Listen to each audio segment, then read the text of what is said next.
Fala galera, tá começando mais um podcast aqui, Andando com o Mestre. E antes de eu apresentar aqui meu convidado especial dessa semana, eu quero convidar você, se esse conteúdo tem edificado a sua vida, tem tocado o seu coração, quero convidar você a compartilhar aí o nosso canal, seguir aí, segue aí, ativa o sininho aí de notificação, curte aí os nossos vídeos Andando com o Mestre, tá bom? E hoje eu tenho a honra de receber aqui nos nossos estúdios Pastor Diogo, um cara que eu admiro muito, eu aprendi a amar, que tem um coração enorme. É um prazer, Pastor Diogo, estar aqui com você nos nossos estúdios de gravação. É isso aí, prazer estar com vocês aí, muito mais você, Rico. Obrigado pela oportunidade, pelo convite, eu estou muito animado por esse programa. E, Pastor Diogo, é uma pergunta que eu quero fazer para você e para todos que vierem aqui no nosso programa, né, no nosso quadro Andando com o Mestre, nossos vídeos, nossos estúdios de gravação. Me conta um pouquinho da sua caminhada com Jesus, como que você começou a andar com Jesus, você nasceu num lar cristão, como que foi esse processo aí de você começar a andar com o Mestre? Caraca, na lata assim já? Já na lata. Rapaz, o negócio aqui é bom mesmo, hein? Pode arrumar pra mim aí, Rickson, organiza aí. Beleza. Então, eu tenho que fazer uma pergunta pra você. Manda aí. Quanto tempo que eu tenho aqui nesse negócio que... Não, aqui é sem tempo. Aí depois você vai fazer os cortes, vai editar, ficar tudo certinho? Então, beleza então. Pessoal, é o seguinte. Rickson, eu tinha aproximadamente aí... Eu acho que uns... 9 anos de idade, 8 anos de idade, quando eu tive a minha primeira experiência em igrejas cristãs, evangélicas, protestantes, né? E até então eu ia na igreja, ia só nas missas para tentar arrumar uma namoradinha, isso com 10, 11 anos, eu já, né, ficava ali nas igrejas para ver as gatinhas. Mas isso era nas novenas, nas missas, negócio da igreja, né? Isso, igreja católica. Na cidade de Arinos, Minas Gerais. E agora, o primeiro contato que eu tive com, de fato, assim, para sentir algo assim mais específico, sem essa intenção minha de arrumar namoradinhas, né? Foi numa igreja que chama Metodista Wesleyana, lá de Arinos também. É uma igreja muito séria. Eu tinha uma galerinha minha assim que a gente pegava e ia jogar bola, né? Tinha um campo de futebol e atrás tinha essa igreja. E eles faziam a captação com a gente ali. Falaram assim, vamos lá, vai ter balinha, doce, não sei o quê. Cara, a gente tinha ali de 8, 9, 10 anos de idade. E a gente ia lá. Em busca... Não, agora já não era mais por causa de gatinha, de menininha, de escola, nada disso. Era por causa das balinhas, dos doces. Só que ali eu senti algo diferente. Ali foi onde eu tive as minhas primeiras experiências assim, de sentir algo no meu coração sendo tocado. Porque eles falavam muito de família, eles entoavam cânticos que me tocavam. Apesar de eu ser uma criança, pré-adolescente ali, eu já sentia algo diferente. Mas tudo bem. Inclusive eu aprendi a cantar aquela música assim: o Senhor tem muitos filhos. Essa é clássica, né? Essa é clássica. Essa é clássica para quem vai pra salinha ali, que vai pras crianças, né? Pra salinha, essa é clássica aprender, né? Isso. Aí, beleza. Aí eu ia pra lá, ganhava meus pirulitos, minhas balinhas e voltava pro campo de futebol para jogar bola. Certo? Eu acredito que com 12 anos de idade, isso, exatamente, depois dessa fase que eu tive essa experiência lá nessa igrejinha, atrás do campo de futebol na cidade de Arinos, minha mãe ela foi transferida para trabalhar em Brasília e ali a gente foi para Sobradinho, morar na cidade de satélite Sobradinho. A gente passou um tempo muito difícil lá. Foi onde a gente teve contato com inúmeras situações, cidade grande, capital do Brasil e tal. E nessa situação aí eu teve uma situação específica da nossa família, cujo qual a minha mãe ela começou a buscar Deus de uma maneira diferente.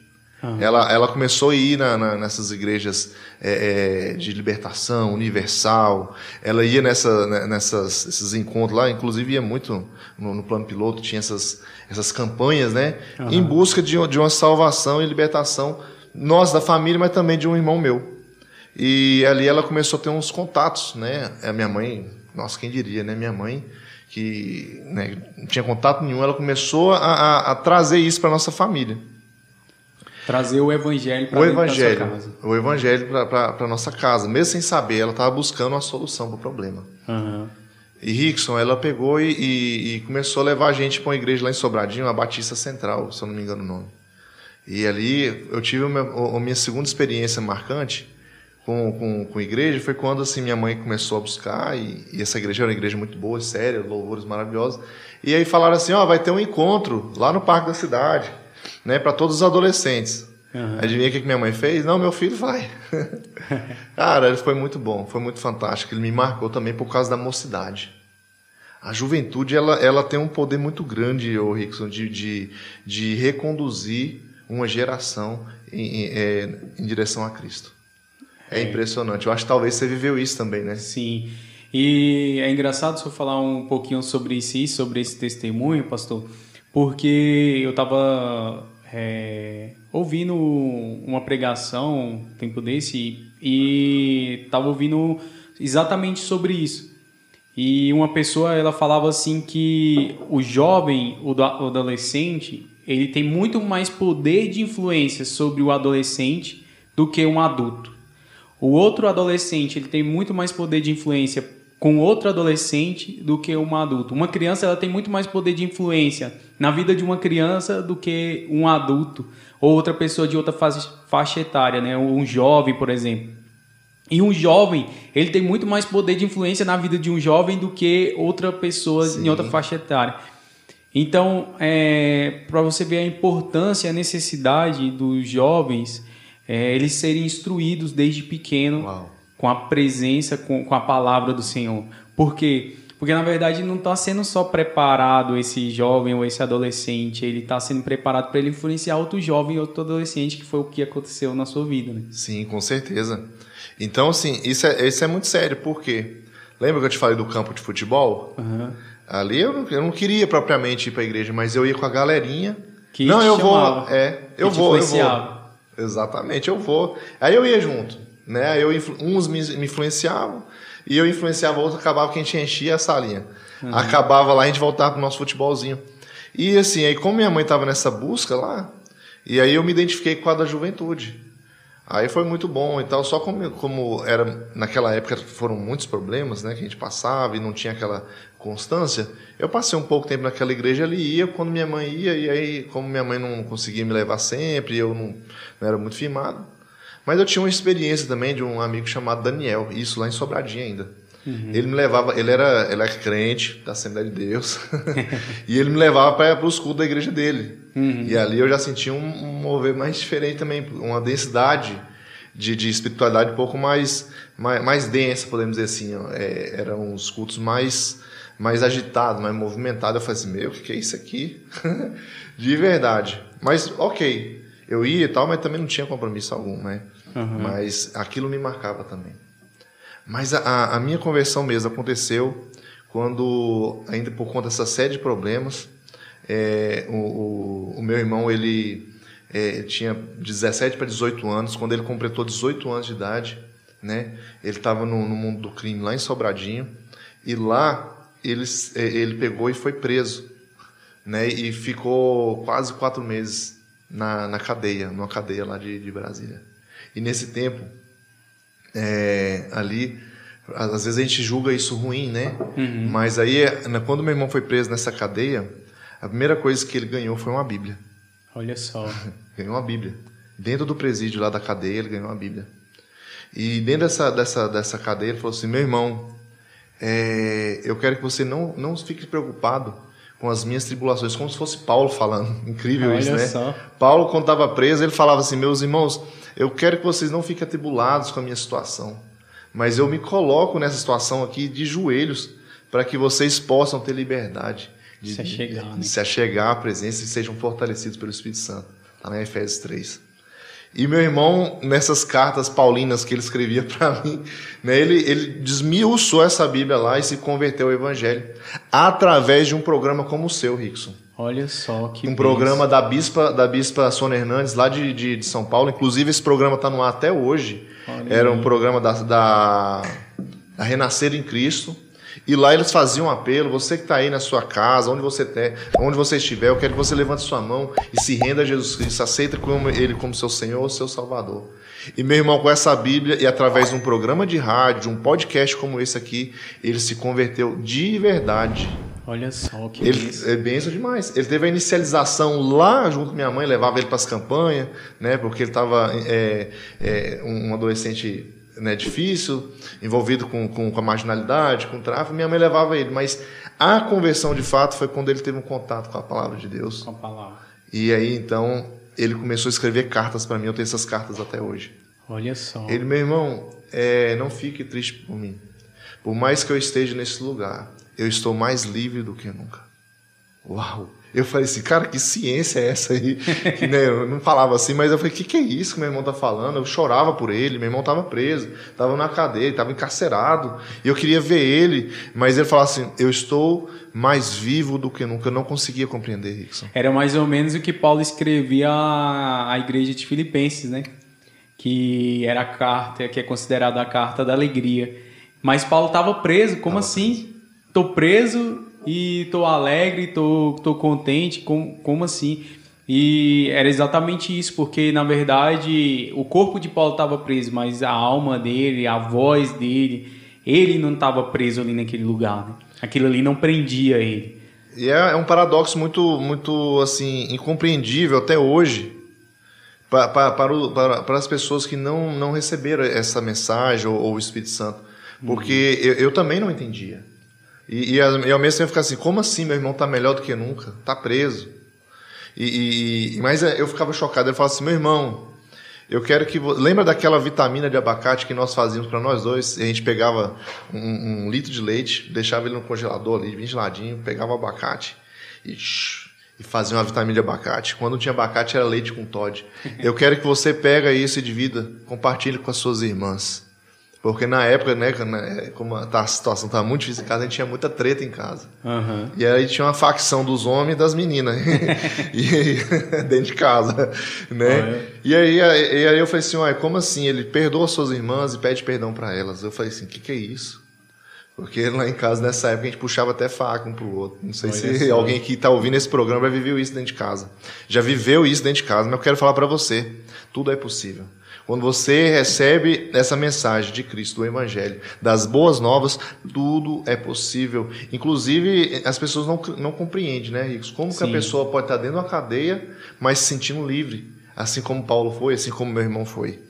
Mas então eu comecei a receber essas palavras. Quando meu irmão saiu da cadeia, ele foi livre, e ele foi uma experiência muito poderosa também, que eu sempre gosto de contar, já que a gente está aqui livre, depois você faz os cortes, edita, faz o que quiser. Mas a experiência dele foi o seguinte... ele era réu primário, ele era um jovem que tinha acabado de fazer 18 anos, não tinha passagem de polícia, nada, um menino de família, mas estava com problema na adolescência dele, né? E então entrou com um advogado e tudo travado, os processos dele. Já era para ter saído bem antes, né, da cadeia e tudo mais. Mas aconteceu uma situação muito incrível, que isso é para quem crê de fato, que foi o seguinte, num desses programas, como o seu, Rickson, e eu tenho certeza que esse programa vai alcançar muitas pessoas. Amém. Ele estava lá na cadeia com o Walkmanzinho dele, né? Acho que tem gente que sabe o que é o Walkman, né? Né? Mas existe um negócio chamado Walkman hoje, que é como se fosse, né, um celular. Relíquias. Como se fosse um rádiozinho, certo? E aí ele usava isso, colocava no ouvido e ouvia essas rádios. E esse Walkman também, tinha alguns Walkman que tinha como se fosse essa caixinha de Bluetooth. Pronto. Hoje em dia está até difícil traduzir, né? Esse Walkman tinha uma rádio, tinha uma caixinha de som. E ele soltou o fone e estava ouvindo essa rádio com o alto-falante ligado, com som audível para todo mundo da cadeia. É isso que eu quero falar. E ali entrou nessa rádio da Bispa Sônia Hernandes, aí na hora da oração ali, pessoal, vamos orar agora e tal. E de repente ela começou a orar para algumas situações, porque algumas pessoas mandavam oração.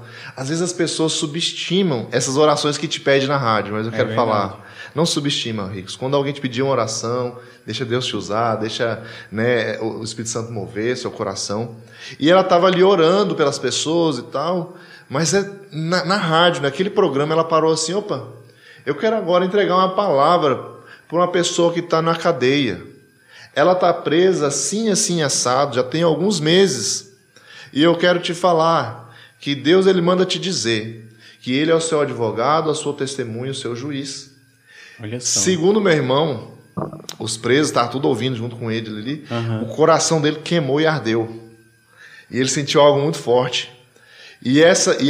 A bispa Sônia Hernandes falou assim, eu quero falar para você, conta na palma da sua mão os dias, que antes de você terminar a contagem dos seus dedos, você já vai estar saindo dessa cadeia, Deus já está te soltando agora. Olha. Aí ele disse que o coração dele queimou. E os presos, beleza, estavam ali assim. E aí essa bispa falou assim, e para você saber que eu sou Deus na sua vida, eu quero falar, essa pessoa que eu estou falando aqui, ela atende pelo nome de Alfredo, e falou o nome do meu irmão naquela rádio, e as pessoas falaram assim, Alfredo? É você, Alfredo? E ele falou assim, sou eu. E ela falou assim, essa pessoa está numa cadeia assim, assim, na cidade de Brasília. Olha aí. E Deus está falando para você, ele é seu advogado, a sua testemunha, o seu juiz. Pode contar na mão que você vai estar solto. E para você saber que eu sou Deus, essa pessoa atende pelo nome de Alfredo. Aquilo foi um milagre, foi um sinal. Cara, não deu uma semana, Alfredo já estava solto. Olha aí. Né? Conseguiram alvará de soltura e tal. E aí, quando ele saiu, minha mãe recebeu uma grande oportunidade de vir para Cidade Formosa. Olha, transferida. Para ela foi uma benção, porque ia tirar o meu irmão daquele meio, né? Daquela convivência com a marginalidade. E meu irmão já saiu da cadeia convertido. E quando a gente chegou aqui em Formosa, qual foi a primeira coisa que a gente fez? Procurar uma igreja. Procurar uma igreja. Rapaz, glória a Deus. E então, a meu irmão pegou na minha mão e falou assim, eu vou te ensinar a orar. Meu irmão começou a me discipular. Meu irmão falou assim, Diogo, pediu uma Bíblia para minha mãe, dá uma Bíblia para o Diogo. E aí nós começamos a procurar algumas igrejas aqui em Formosa. E adivinha onde é que a gente foi parar? A gente foi parar lá em frente à rodoviária, exatamente, de frente à rodoviária tem uma igreja chamada Assembleia de Deus. E lá ele falou assim, Diogo, nós vamos nessa igreja aqui. Eu lembro que a gente morava uns 15 minutos de lá, a gente foi andando, chegamos lá e o pessoal nos recebeu muito bem. E dali nós ficamos a nossa caminhada com Jesus. E eu tinha 15 anos nessa época. E aí você perguntou, né? Tô conversando demais, né? Mas posso, né? E aí, irmãos, o que aconteceu, Rickson? Ali a gente se converteu, a gente desceu as águas, fui batizado e foi maravilhoso. Houve uma libertação não só do Alfredo, minha, mas como de fato agora de toda a família. A Bíblia fala assim, crê no Senhor Jesus, será salvo tu e a tua casa. E através de mim e do Alfredo, todos nós, nossa casa, nos prostramos, rendemos diante do Senhor Jesus. Glória a Deus. Foi forte. E você vê que Deus, ele é misericordioso em todas as coisas, né? A palavra do Senhor vai dizer assim que ele transforma a maldição em bênção. Ou seja, aquilo que às vezes na vida do Alfredo veio para ser maldição na vida dele, né? Que era ser preso e tudo mais. O que aconteceu? Deus transformou em bênção, em salvação para toda a sua casa. Salvação. E através dele e da sua vida, Deus transformou toda a sua casa e te alcançou também. Então, nosso Deus, ele é um Deus que continua transformando maldição em bênção. E aquilo que muitas das vezes vem para ser maldição nas nossas vidas, para nos trazer traumas, para nos trazer tristeza, angústias, solidão, Deus transforma isso em bênção em nossas vidas, nos abençoando e tocando os nossos corações, né? E Diogo, depois desse processo, né, que você foi para a igreja ali, sua casa se converteu, sua casa se achegou aos pés do Senhor, vocês começaram ali a andar com o Mestre. Você lembra assim da sua primeira experiência com Deus? Como que foi essa experiência, esse encontro mesmo ali com o Senhor Jesus, e que aquilo ali tocou seu coração de uma forma que você falou assim, cara, a partir de agora eu não tenho como mais ser o mesmo? Sim, sim. Cara, boa pergunta, Rickson. Porque essa pergunta é tão impactante, porque muitas pessoas hoje elas vão à igreja, certo? E pode ser qualquer igreja, estou falando de diversos tipos de situações, de denominações, de igrejas, de credos. De repente você que está me ouvindo aqui, se é católico, evangélico, protestante, seja o que for. As pessoas hoje em dia elas vão à igreja simplesmente por cultura, por religião, tudo mais. Tradicionalismo. Tradição, exatamente. Mas como a gente chegou já nesse contexto assim, de muita vontade, muita fé, a gente foi muito bem recebido. E lá na Assembleia de Deus, a gente começou a ir em alguns, podemos dizer assim, cultos diferentes, vigílias, porque a gente estava com muita sede. Uhum. Você perguntou da experiência, né? E acontecia que a gente começou a andar com a turma de jovens na época, e a gente era muito unido, e esses jovens começaram a buscar o Espírito Santo. Porque as pessoas não entendem. Uma coisa é você aceitar Jesus Cristo como seu Salvador e receber o Espírito Santo. E outra coisa é você aceitar Jesus como seu Salvador, receber o Espírito Santo, mas ser imergido, submergido, batizado no Espírito Santo. Uhum. Entendeu? Que era o que aconteceu ali com os discípulos de Jesus, né? Sim. Eles aceitaram Jesus, andaram com Jesus durante 3 anos, tiveram ali com Jesus, mas eles não tinham recebido o Espírito Santo como casa, né? Eles sendo morada do Espírito Santo. E isso faz toda a diferença. Porque quando nós vemos Pedro, por exemplo, né, recebendo o Espírito Santo, quando Jesus falou, vai para ali e espere a vinda daquele que vai consolar vocês, do Espírito Santo, aquele que vai estar andando com vocês, aquele que vai morar dentro de vocês. Quando Pedro recebeu o Espírito Santo na sua vida, isso mudou completamente, né? Pedro, ele recebeu poder, né? Recebeu poder. E esse poder não é só um poder de falar, mas é um poder de transformação, né? Que nós recebemos. Quando o Espírito Santo de Deus passa a morar dentro de nós recebemos um poder de transformação, de sermos transformados pelo Espírito Santo de Deus. Que a partir daquele momento ele vai te guiando, vai te falando, Diogo, aqui não, por aqui não. Exatamente. Então, assim, ali, eu de fato decidi a seguir Jesus, mas eu ainda não tinha recebido, de fato, uma dose mais forte do Espírito Santo. Mas eu via os jovens da minha idade recebendo dons espirituais, dons de língua, dons de cura. Eu falei assim, eu quero isso. O que é isso que esse povo está aí? Todo mundo chapado, todo mundo eletrizado, energizado com a presença. E eu falei assim, eu quero isso.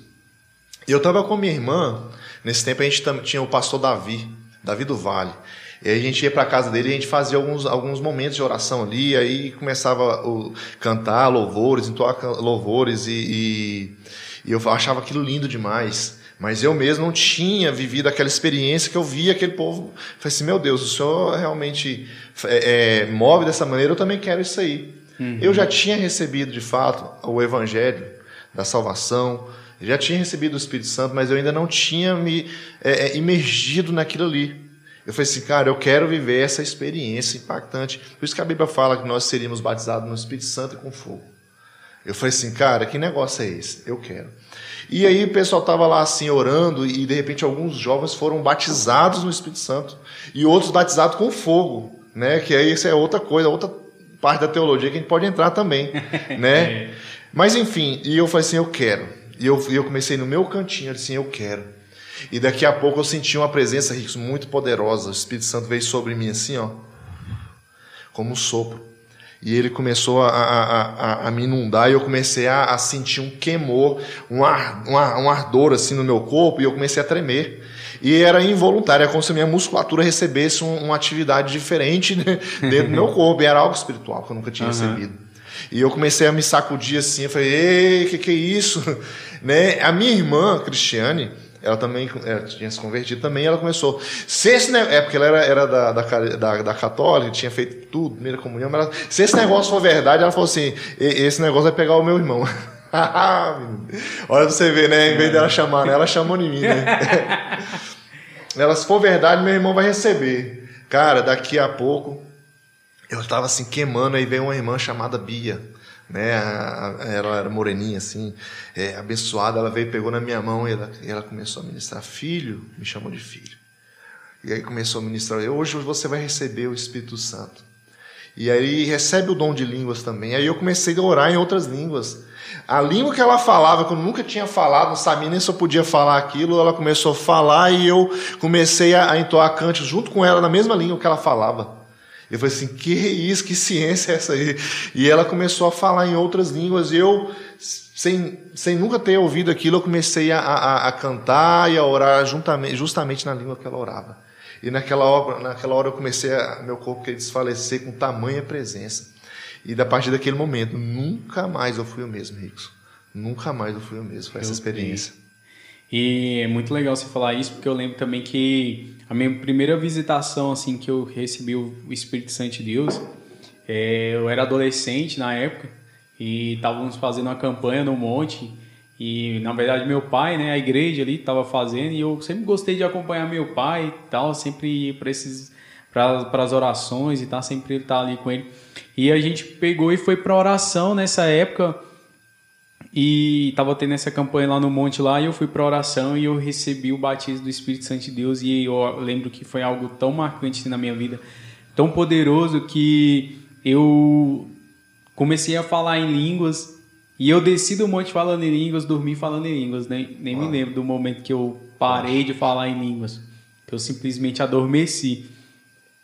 Acabou a oração ali e eu não parava de falar em línguas e os irmãos queriam ir embora e os irmãos queriam ir para casa e eu falando em língua. Então, essa visitação do Espírito Santo de Deus, ela é algo sobrenatural nas nossas vidas, né? Que forte. E então, com 15 anos, eu tive essa experiência poderosa. Fui batizado no Espírito Santo.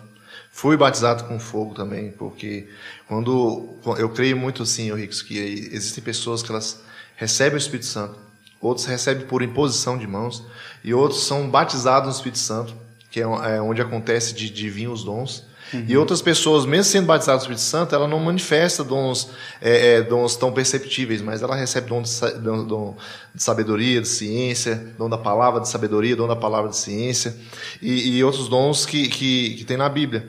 Mas eu creio muito assim que muitas pessoas também receberam o batismo do Espírito Santo, mas também precisam passar pelo batismo com fogo. Essa experiência do batismo com fogo, ela é incrível, onde você é incendiado. É fogo, né? A sua carnalidade, ela é queimada naquele momento ali, de forma tal, onde você se entrega, você se rende, você se prostra, você se curva. E eu creio que você que está ouvindo a gente hoje nesse programa aqui, você tem que passar pela experiência do batismo com fogo também. Porque senão a gente vai entrar no debate, porque só é batizado no Espírito Santo se orar em línguas. Não, mas o falar em línguas é um dom, porque tem outros dons. É verdade, isso aí é difícil debater isso, mas uma coisa é fato.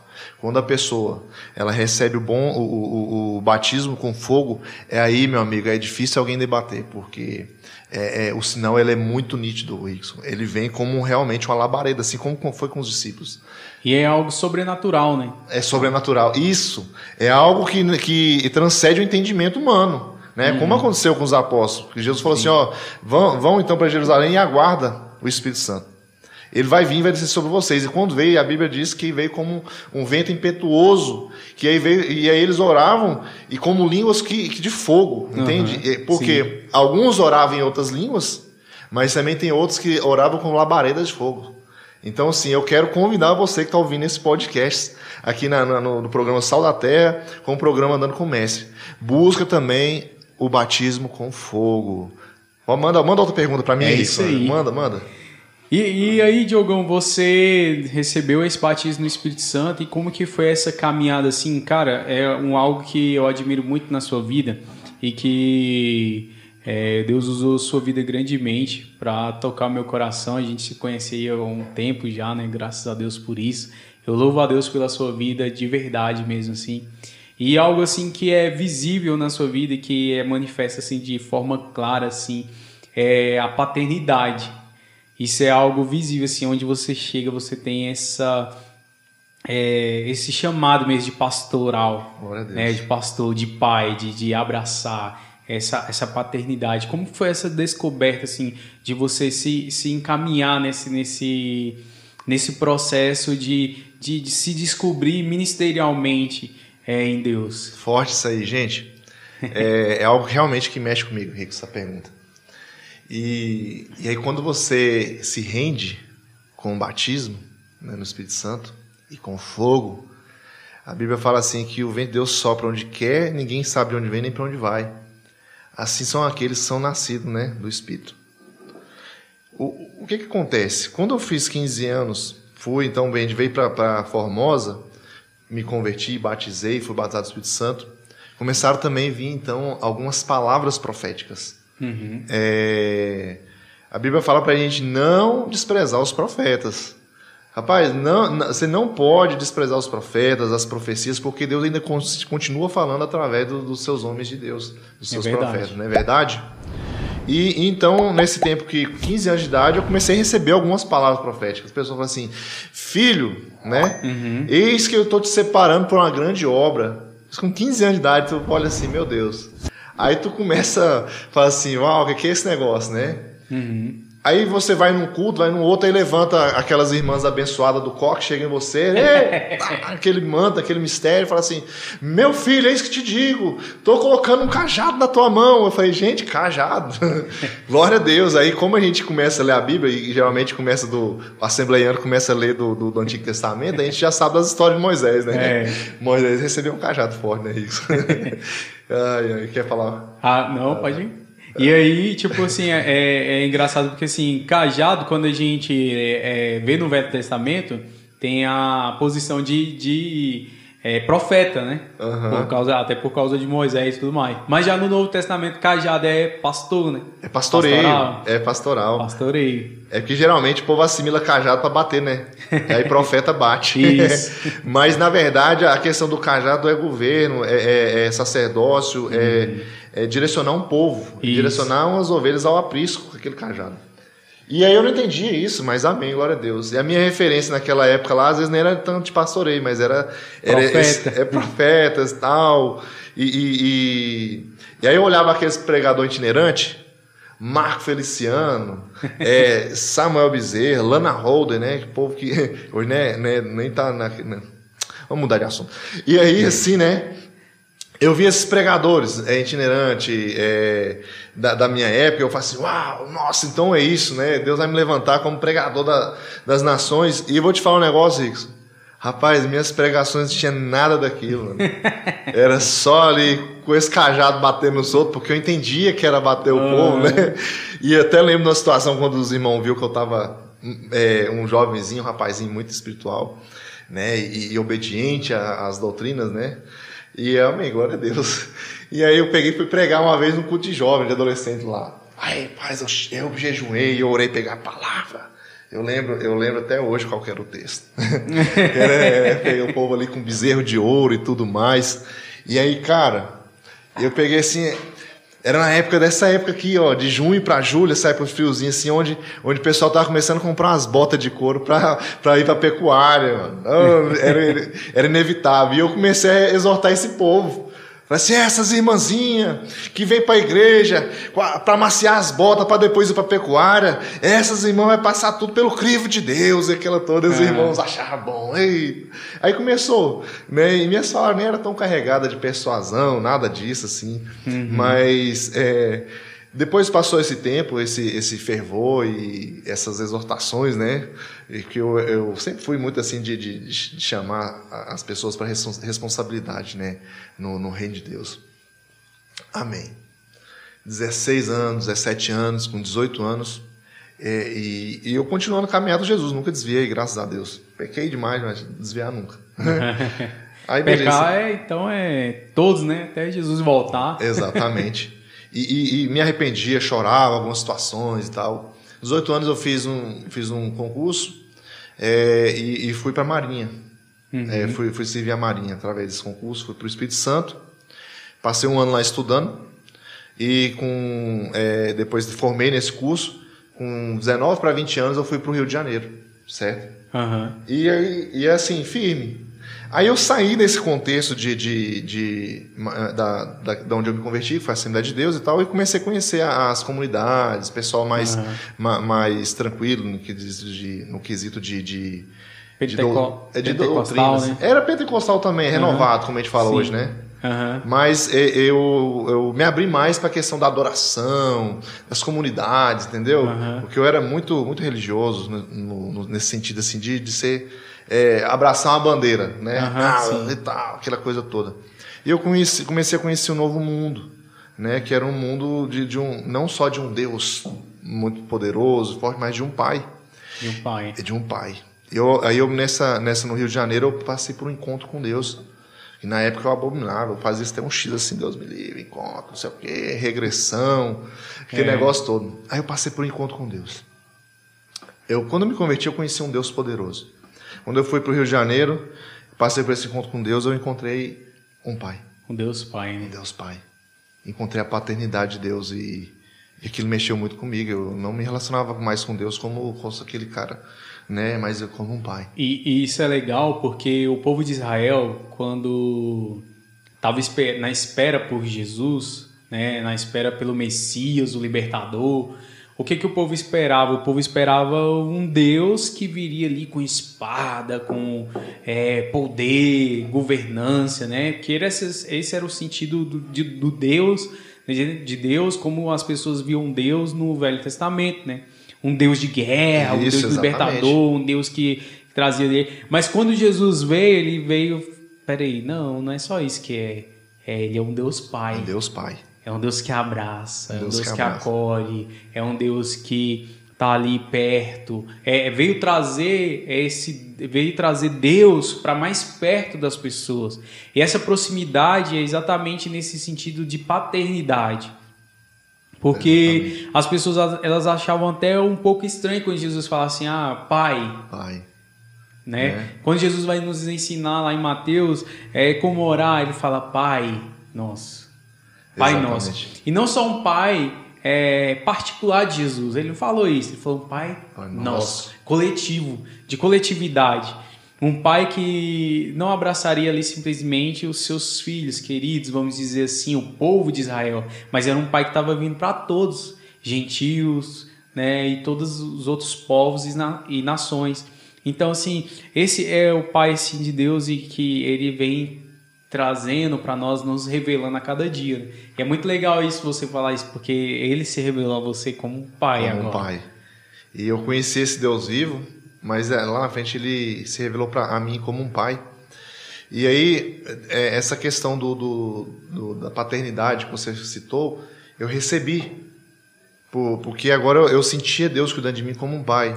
Né? Deus me livrou de muitas coisas como um Deus, né? E Deus do impossível, Deus poderoso, mas agora Ele era o meu Abba, o meu Pai, necessariamente, quando você conhece esse amor, você acaba absorvendo aquilo, e você começa a ficar literalmente como um pai gracioso, um pai amoroso, mas também um pai que corrige, um pai que chama atenção. E aí eu comecei a receber essas características. E é um pai que ama, e ele corrige, mas ele não deixa de estar perto. Não deixa de estar perto. De ser próximo, né? De estar ali junto e tudo mais. E esse é o pai de verdade, porque Jesus vai falar assim, se você ama seu filho, a palavra de Deus vai dizer, se você ama seu filho, você corrige. Isso. Né? O pai que ama, corrige. O pai que ama, doutrina. O pai que ama, exorta. Porque se Deus não fizesse isso conosco, né? Se Ele não nos exortasse ou Ele não nos doutrinasse, então Ele não demonstraria o seu amor por nós, porque aí você viveria a sua vida de qualquer jeito, de qualquer maneira, sim, de qualquer forma, né? Exatamente, Ricos. E assim, por que eu estou falando isso aqui? Eu vou chegar na pergunta que você me fez, né? Como que começou essa questão da paternidade, pastoreio e tudo mais. Mas... por exemplo, antigamente eu não pecava e se pecava eu tinha medo era de ir para o inferno, né? Meu Deus do céu, se eu pecar contra o meu Deus eu vou para o inferno. E nesse momento que eu conheci agora não só um Deus poderoso, mas um Pai, Ele falava para mim, filho, eu estou te corrigindo porque eu te amo, sou seu pai. Já não era mais aquele temor de ir para o inferno, porque antigamente eu literalmente, não estou mentindo, eu pensava que às vezes se eu pecasse, se eu jogasse bola, né, como na nossa época tinha isso, você não podia jogar bola, eu tinha que jogar isso escondido. Parece que eu estava indo para o inferno com aquela bola. Às vezes, para a gente jogar bola em determinadas situações, a gente tinha que jogar bola de calça. E era muito... E às vezes, uma situação ou outra, por causa da adolescência, você acabava vivendo, de fato, uma religiosidade. Né? Religiosidade. Não era o Deus que se apresentou lá em Jesus. Era uma religiosidade ali ainda um pouco... trazendo uma doutrina, ali, uma severidade. Né? Exatamente. E essa era a mensagem dos nossos líderes. Né? Assim, se você pecar, você vai para o inferno. Mas se você se arrepender, você vai para o céu. Ou seja, todo dia eu estava no céu e estava no inferno. E no inferno ao mesmo tempo, entende? Né? E para mim foi muito bom passar por esse encontro com Deus. Na verdade, foi um encontro com o Pai. Então, Rickson, no Rio de Janeiro eu casei com a Fernanda, minha esposa. Beijo, meu bem, te amo demais, Fernanda. Depois você segue ela aí também no Instagram. Eu sou a Fernanda Ferreira, mulher maravilhosa, que me deu 3 filhos lindos. Né? Beijo pra Bia, pro Isaac, pro Lucas. Então, no Rio de Janeiro, a gente pegou, eu ainda estava na Marinha, fui promovido, e nessa promoção eu fiz um curso, a qual abriu uma vaga aqui em Brasília. E aí eu falei assim, meu bem, abriu uma vaga pra eu ir pro Hospital Naval de Brasília, pra eu ser enfermeiro lá. E aí, vamos? Ela, vamos. Quando eu vim pra cá, aí eu já vim voltando de novo, fui pro trabalho em Brasília, mas eu queria morar em Formosa, ficar mais perto da minha mãe, aproveitar o tempo, porque 4 anos ou 3 anos depois eu teria que voltar de novo pro Rio. E eu falei assim, não, então vamos para Formosa. Consegui comprar uma casa aqui, e aí a gente firmou os passos aqui, agora vamos procurar uma igreja. E a gente visitou a antiga igreja, fomos em outra igreja, fomos em diversas igrejas, mas uma igreja nos chamou muita atenção na época, foi a igreja Fonte de Vida. E, na época o pastor João Éder. E ele, juntamente com os irmãos, nos abraçou, nos recebeu de uma maneira única mesmo, com muito amor, muito carinho. E lá tinha um diferencial, tinha uma salinha de criança. Na época eu estava cheio de filho pequeno. Pau quebrando, eu falei, nossa, é aqui que nós vamos ficar. Cumprindo lá o mandamento em Gênesis. Tem que ser, mano. Crescer, multiplicar e ser frutífero, né? E é isso aí. Aí a gente ficou nessa igreja. A igreja vinha crescendo bastante, a igreja Fonte de Vida. E até que o pastor João Éder, ele falou assim, Diogo, você não quer ser o nosso auxiliar aqui, pastorear os jovens e tudo mais? Eu falei assim, nossa, não, tudo bem. Aí é outra história maior, mas vou resumir. A gente aceitou, né? Aceitamos e a gente começou, já liderava os jovens nessa época, antes dele chamar para ser pastor e tudo mais. Mas ele, de alguma maneira, o pastor João, ele via em nós essa chamada de pastoreio. Que às vezes a gente, com caminhar na lida do dia a dia, no trabalho, família, negócio, é acabando adormecendo aquelas palavras que você recebia quando lá tinha atrás, 15 anos, 16, 17... Mas essas palavras voltaram agora com mais força. E, novamente, os homens de Deus e o Espírito Santo queimando seu coração, com sonhos proféticos também. Eu falei assim, uau, Deus está nos chamando. E a gente começou a liderar a juventude lá dessa igreja. E ali, realmente, a gente sentiu que era um tempo poderoso de Deus. E, Diogo, você falando sobre si, nós falamos aqui sobre um pouquinho sobre paternidade, né? E você falando sobre a questão da condenação, né? Que as pessoas colocavam um julgo. Se você pecar, está no inferno. Se você... não pecar, está no céu, né? E eu acho isso bastante interessante, porque o que Jesus ele veio trazer para nós não é sobre isso, não é sobre você estar no céu ou no inferno, mas é sobre você agradar o coração de um pai, né? De você obedecer a Deus, não só pelo fato, não simplesmente pelo fato de você ir para o céu ou para o inferno, mas você obedecer a Deus porque Ele é um pai. Uau. Um pai zeloso, um pai que te ama, um pai que vai estar ali. E se você... eu penso assim, pensa o seu filho, né? Ele analisa... Começa a olhar para você agora, não pelo fato simplesmente que você vai dar comida para ele ou você não vai dar comida para ele. Uau. Ou que você vai dar uma casa para ele, um lar onde ele possa morar, ou se você não vai dar mais isso para ele, porque ele te desagradou, porque ele fez algo que você não gosta. Não, mas ele olha para você a partir de agora e fala assim, cara, se eu fizer isso, eu vou machucar, eu vou magoar o coração do meu pai. Isso. E é isso que Deus quer trazer para nós quando Ele se revela como pai. Isso. De que quando nós pecamos, ou nós nos afastamos de Deus, ou nós deixamos de obedecer a Deus...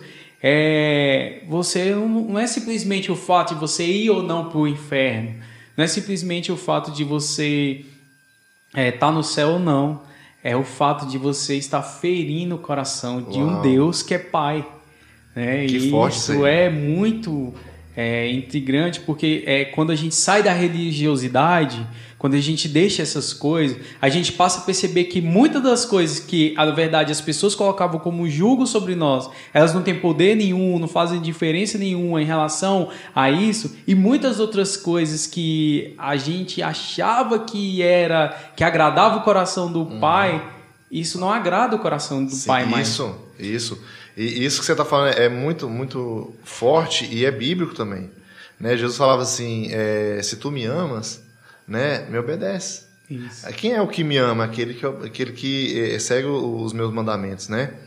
E eu uso isso com meus filhos. A gente é uma família, a gente briga, o pau quebra lá em casa lá.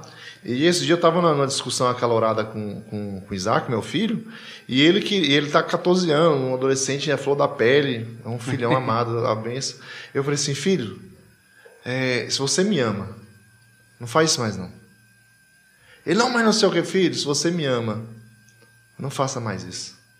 Não, mas eu não sei o que. Eu falei assim, filho, você quer realmente ter razão na situação, mas eu quero falar para você, para mim isso não tem sentido. Para mim isso não me importa, eu quero só saber o seguinte, você me ama, filho, para de fazer isso.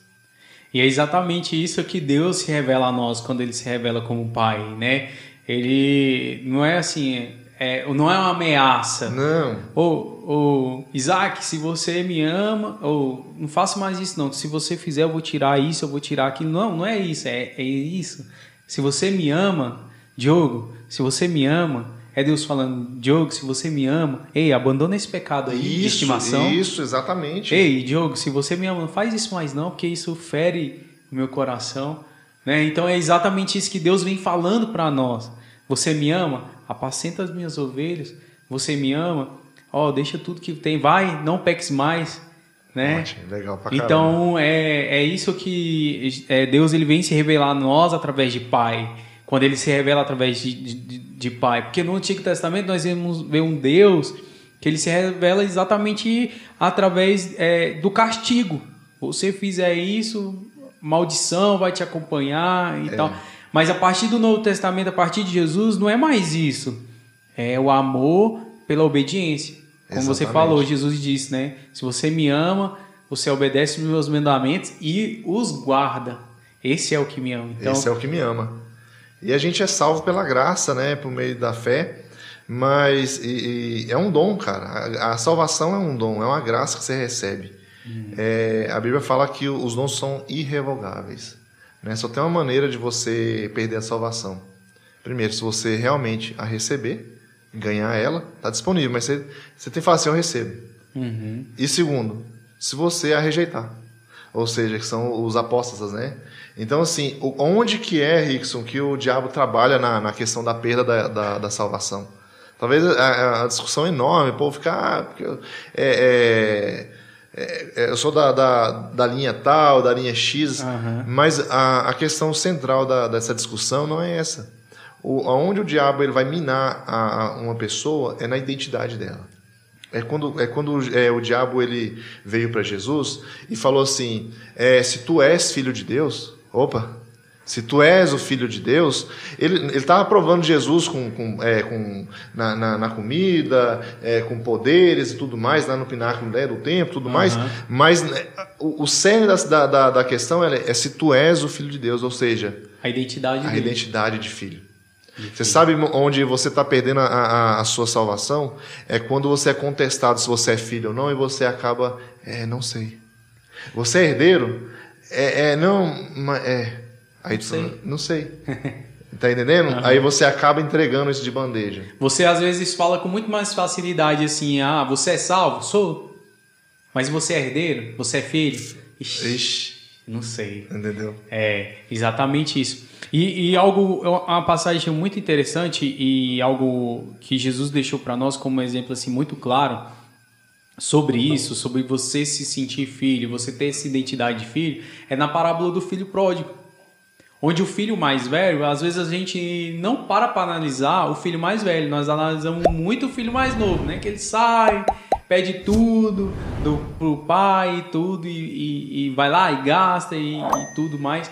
Mas algo interessante no filho mais novo é que ele sabia quem ele era, a identidade dele. Mas o filho mais velho, que estava dentro da casa do pai todo o tempo, ele não sabia quem ele era, porque ele fala assim, quando o filho mais... Nossa, eu estou aqui todo o tempo e tudo, e o Senhor nunca matou uma ovelha, nunca matou um cabrito, nunca matou uma vaca para nós poder celebrar, ou para eu poder celebrar aqui com os meus amigos.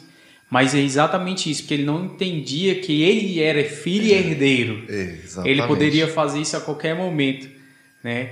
Ele não precisava que o pai fizesse isso, porque ele já estava lá. Porque ele não tinha consciência da identidade de filho dele. Exatamente. E é o que está acontecendo hoje em dia, nesses lugares, nos dias de hoje. Tem muitas pessoas que eles não têm a consciência, né, de quem eles são em Deus, e que Deus é o pai deles, e acabam entregando isso de bandeja, né? Se tu és filho de Deus, peraí, o que precisa ser filho para ser um filho?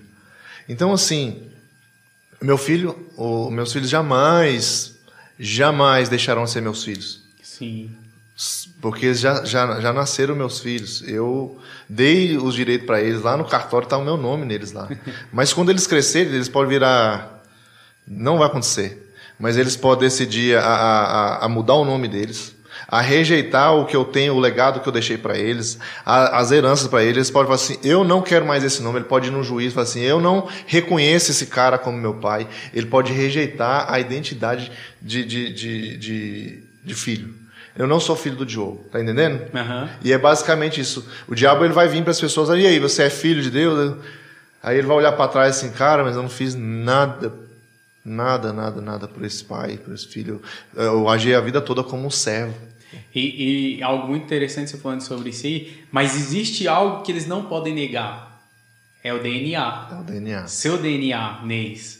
E a mesma coisa que existe algo em nós que nós não podemos negar, que é o DNA de Deus nas nossas vidas. A gente pode negar a Deus, pode falar que Deus não existe, pode falar, não, eu não sei quem é Deus, eu não conheço Deus, mas existe algo dentro de nós que clama por essa identidade que está lá, que é o DNA de Deus dentro de nós. Isso. E além do DNA, Ricos, tem a questão do direito. Né? A Bíblia fala, todos quanto receberam, deu-lhes o direito de se tornarem filho. Exatamente. Ou seja, o direito, entenda, direito não é aquilo que você vai lá e já recebe gratuitamente do governo. Uhum. Direito é aquilo que você tem sim o benefício, está à sua disposição, mas você tem que ir lá solicitar. Você fala assim, não, eu estou aqui e tal, e eu tenho direito. Aí você vai lá e toma para si. Tá entendendo? Isso é direito. E as pessoas hoje em dia elas não têm essa consciência de que elas têm esse direito, se elas reconhecerem, né? Uhum. Mas também elas têm que ir lá e solicitar. Falar assim, ei, o diabo vai vir, o inimigo vai vir, as pessoas vão vir, os jogadores. Fala assim, mas e aí, quem você é? Aí você vai falar assim, não, eu já fui lá. Eu já aceitei e recebi isso. Eu sou... Onde é que está escrito assim? Olha aqui, ó, dia tal. Eu assumi, eu me tornei um cristão. Eu me rendi a Jesus Cristo. E eu recebi essa herança, essa paternidade. Tá entendendo? Então, é ligado ao direito. Né? Eu não sei se vocês sabem, Ricos, as pessoas aqui. A Beatriz, a minha filha, quando eu casei com Fernanda, a Bia tinha 3 anos de idade. E a Bia é um presente de Deus na minha vida. Hoje ela tem 20 anos. Filha, beijo no seu coração. Vai casar agora dia 24 de julho. Eita, certo? Glória. Mas a Fernanda já tinha a Bia já. Mas quando eu conheci a Fernanda, eu falei assim, não, ela é minha filha. E eu estou agora... vou passar por todos os processos para dar o direito dela se tornar minha filha. E a Bia, a gente conseguiu entrar com um processo de adoção, tudo mais, para passar ela para o meu nome. Uhum. Então, assim, a Bia, ela tinha outro nome, e eu falei assim, não, eu estou dando direito. Vamos entrar nos processos, vamos fazer o sacrifício. Foi isso que Jesus fez. Uhum. Ele passou por todas as situações que eram exigidas para eles ter o direito de ser o nosso pai. Ele conquistou isso lá na cruz. Eu fui, falando em relação à Bia, porque cabe aqui o exemplo. Sim. Certo? E aí, então, beleza. Fomos lá. E aí registrei a Bia. A Bia hoje se chama Beatriz Ferreira Faria, que é o meu sobrenome. Uhum. Ela tem todos os direitos igualmente a todos os meus outros filhos biológicos. Direito. Quando eu estava perante o juiz, ele falou assim, você tem consciência disso? E quando ela tiver maior, mesmo se tiver algum tipo de situação, algum problema, você não tem como revogar isso aqui. Não tem. É irrevogável. A outra inscrição vai apagar, vai sumir do mapa. Ninguém nunca vai saber que teve uma outra situação. Uhum. Eu falei assim, uau, que sério isso, ele é muito sério. É o mesmo direito que Jesus ele nos deu ali na cruz, né? O direito de sermos filhos de Deus, né?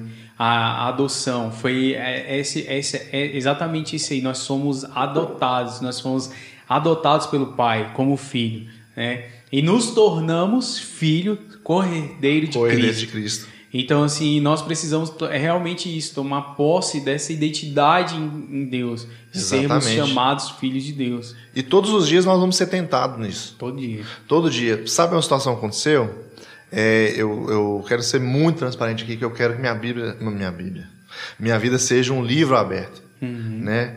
Transparente. E eu e Fernando, nós temos nos preparado para isso. Aconteceu que depois de 19 anos, o pai biológico da Bia apareceu. E aí, alguma coisa na identidade dela foi abalada, foi estremecida. É como se você tivesse convertido a Jesus Cristo, e aí o pai da mentira, né? o pai da carnalidade, né? Da naturalidade, ele viesse para você e te apresentasse agora o seu passado, o seu antigo, e falasse assim: olha, você era daqui, aí vamos voltar? E a Bia tem esse direito.